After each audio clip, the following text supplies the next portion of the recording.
Hi everyone, this is my multimedia discussion for mpa510, and I'll be focusing on private versus public organizations. We're going to be talking about the Public Defender's Office, a public agency, and a private attorney's office, which is a private agency, their similarities, their differences, and if it's important and why it's significant.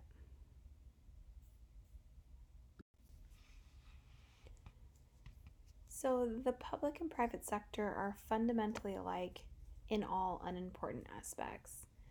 This is a theme by Sayer and Allison that basically states that how they're alike isn't really as important as how they are different. But some similarities with the public defender's office and a private attorney's office is that they both are defending those accused of a criminal offense. Their goal is to get their client acquitted or the charges dismissed. And an important philosophy by Golick is the PAS Corp, which is planning, organizing, staffing, directing, coordinating, reporting, and budgeting. And all this is needed to run the day-to-day operations. And this is where it ends as far as they're similar.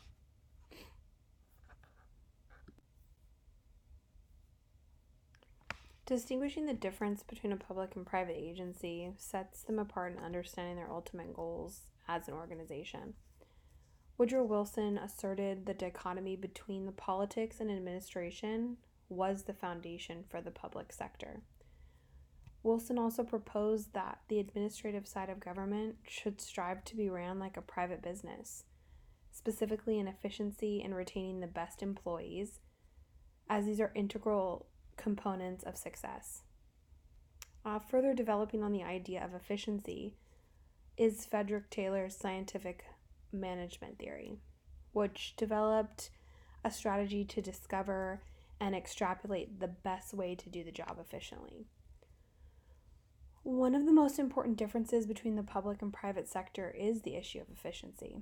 The private sector is primarily financial driven, thus it's easier to adapt and evolve. They streamline their practices in order to be most efficient. However, the public sector is often bogged down by the bureaucratic red tape. The restrictions of laws and policies prevent the ability to quickly improve and adapt.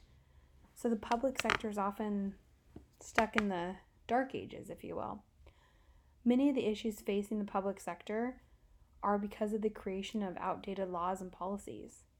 But for these laws or policies to be changed, it requires numerous people to be on board, like the Board of Supervisors, voters, or administration approval.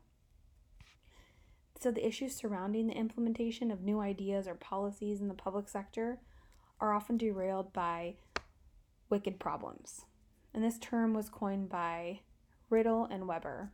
A wicked problem can be described as challenges or issues addressing the planning or the improvement of social problems. These are typically not easy, and there's not a clear solution. And they're actually often symptoms of other problems. The responsibility of a wicked problem falls solely on a public agency, whereas a private agency has the freedom to avoid these types of issues.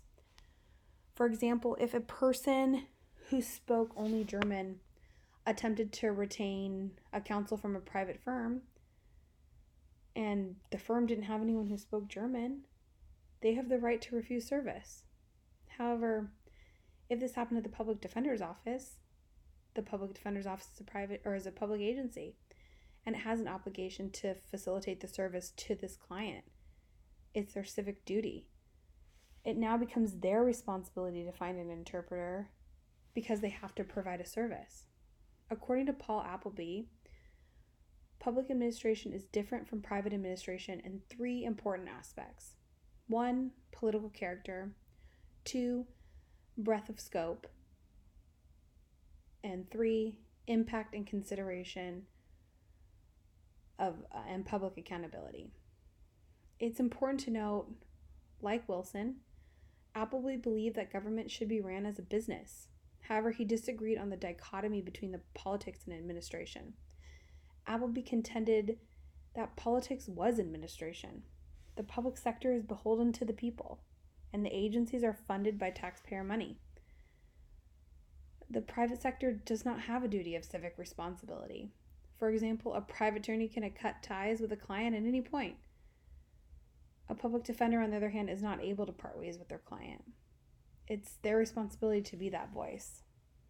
This idea can be further explained in Graham Allison's theory, which stated that public and private organizations are fundamentally alike in all unimportant ways.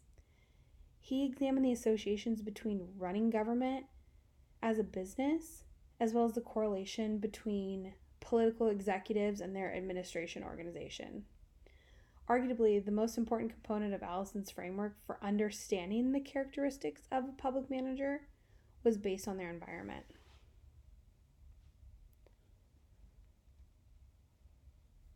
As you can see,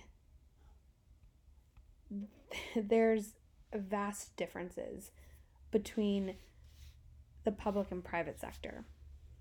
Specifically in that the private sector has the freedom and lacks civil responsibility, whereas the public sector is funded by taxpayer money, it's under strict constraints with government oversight, and they lack the freedom or the autonomy to do as they please.